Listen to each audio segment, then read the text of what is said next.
Welcome to my vlog. Nandito tayo ngayon sa Port Santiago. Dito po sa Intramuros. Tayo po ay papasok mamaya, kaso sarado pa, hindi pa nagpapapasok dahil alas 8 pa daw ang kailangan bago makapasok, mga 8 pa. Kaya dito muna tayo sa labas, mag-aantay tayo, mga ilang minuto na lang. Ang ating aantayin, makakapasok din tayo. First time ko mga lods, makapasok sa Port Bonifacio. Kung kailan ako tumanda, saka ako nakakapasok dito, makakapasok.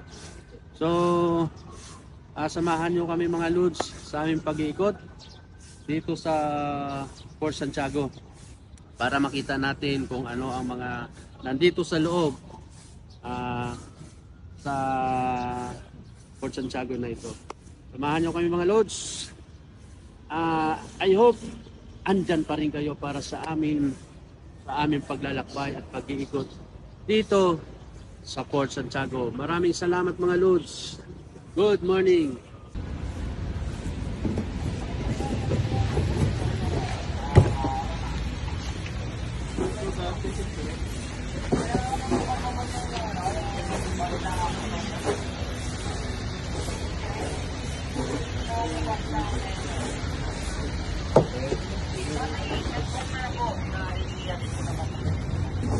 $75 ang entrance fee natin, $75 bawat isa.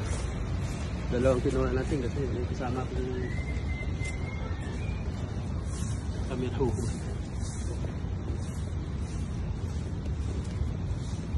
First time ko makapasok dito mga lods sa Port Santiago.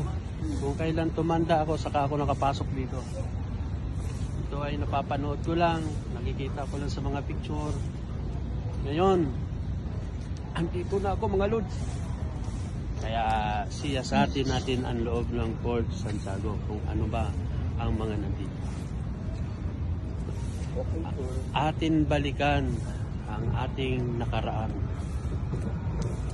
Kasi pag nandito ka sa Port Santiago, parang bumalik ka sa lumang panahon. Kaya atin balikan nung panahon na tayo ay wala pa sa mundo. Kung ano ang mga nangyari noon nung tayo ay wala pa. At ang mga nabubuhay na pa lang noon ang ating mga ninuno at ang ating mga bayani. Kaya dito natin tuklasin at alamin ang ating kasaysayan. Kasaysayan ng bansang Pilipinas mga lods. Samahan nyo kami hanggang